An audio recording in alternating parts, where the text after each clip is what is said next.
Hello दोस्तों, एक बार फिर से आपका टैलेंट स्टडी यूट्यूब चैनल में बहुत बहुत स्वागत है। और आपके लिए मैं फिर से जॉब के लिए न्यूज़ लेके आ गया हूँ। ठीक दोस्तों, तो अब देखिए, आज जो है मैं आप लोगों के लिए लेके आया हूँ सी एच एस एल का जो वो है, वो नोटिफिकेशन आपकी आ चुकी है। SSC C H S L 10+2। अब 10+2 इसलिए देता है कि मतलब कि आप 12th पास रहेंगे तो इस फॉर्म के लिए एलिजिबल हो जाएंगे। तो SSC C H S L 10+2। अब देखिए, इसकी जो अप्लीकेशन की जो डेट है वो है 6/11 से 15/12/2020 तक। मतलब 6/11 से लेके 15/12/2020 तक आप लोग इसको भर दीजिए। और इसकी जो पेमेंट है उसको आप लोग 17/12 तक कटवा सकते हैं। मतलब कि अगर आप लोग पेमेंट कर दिए हैं, लास्ट डेट अगर 17 तक नहीं हो पाया तो आप लोगों का नहीं हो पाएगा।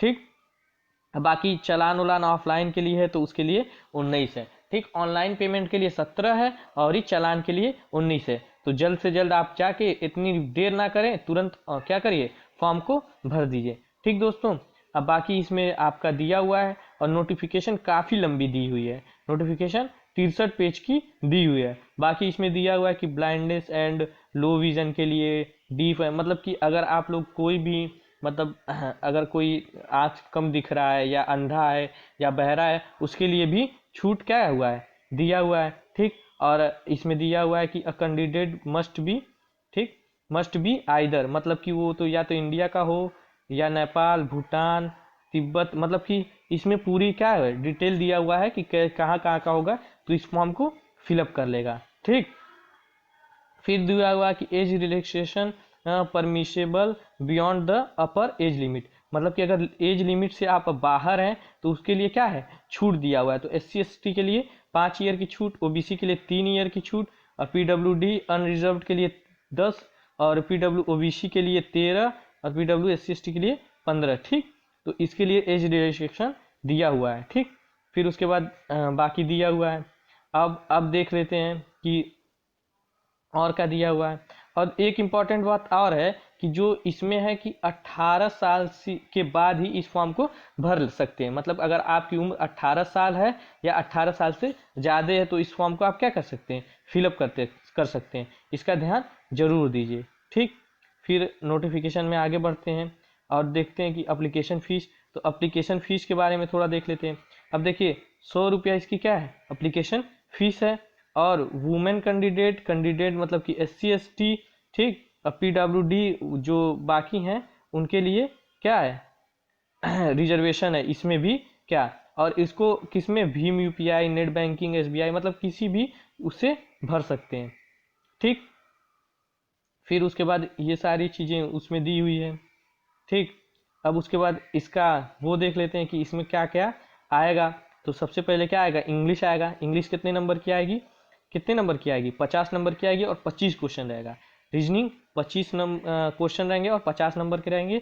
और क्या चीज़, रीजनिंग, ठीक, 25 क्वेश्चन 50 नंबर के। और जनरल अवेयरनेस मतलब GA। अब GA के अंदर क्या होता है, हिस्ट्री, जियोग्राफी, बायोलॉजी, मतलब साइंस का पूरा part, history, geography, political science, economics, बाकी, ठीक, करंट अफेयर, ये सब इंक्लूड करके क्या है, GA में आ जाता है। ठीक, अब ये देखिए, जो आपका दिया हुआ है जनरल, मतलब जो रीजनिंग दिया हुआ है ये भी 25 नंबर की रहती है। और जो मैथ है ये भी क्या नाम है, 25 नंबर की रहती है। और दूसरी चीज़ ये है कि ये पेपर कितने मिनट का होता है, 60 मिनट का होता है।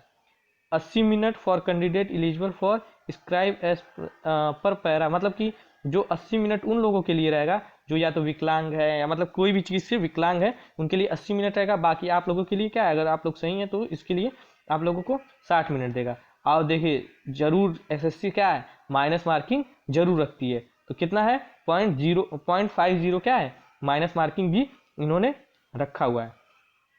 ठीक दोस्तों, अब देखिए जो है इंग्लिश लैंग्वेज में, उसमें थोड़ा देख लेते हैं कि इसमें जो है इस इरर वाला question, fill in the blank, synonyms, homonyms, antonyms, spelling misplaced, ठीक, active passive, direct indirect, voice of verb, sentence, मतलब पूरा इंग्लिश का जो है आपका दिया हुआ है। ठीक, फिर उसके बाद जनरल इंटेलिजेंसी में आते हैं। तो आपका क्या है, नंबर एनोलॉजी, ठीक, नंबर एनोलॉजी अगर आप लोगों को एसएससी सीएचएसएल के लिए देखना है तो आप लोग मेरे वीडियो पे जाके देख सकते हैं। ठीक, क्लासिफिकेशन, ठीक, बाकी सारा आपका क्या है दिया हुआ है।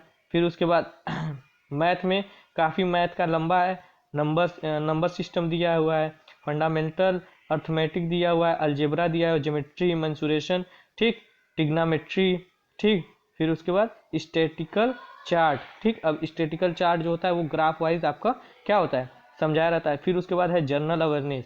जनरल अवेयरनेस में आपको बताया था कि जियोग्राफी, हिस्ट्री, सब कुछ क्या, इकोनॉमिक्स, करंट अफेयर, ये सब को इंक्लूड करके साइंस में दिया रहता है। ठीक दोस्तों, फिर उसके बाद आप अगर टायर 1 पास आउट कर लेते हैं तो फिर आपको टायर 2 के लिए क्या करना होगा, एग्ज़ाम देना होगा।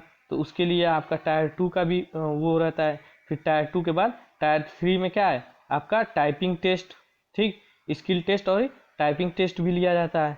फिर उसके बाद skill test for data entry operator, ठीक, ये सब क्या है टायर 3 के लिए। ठीक दोस्तों, ये पूरा 63 पेज का है।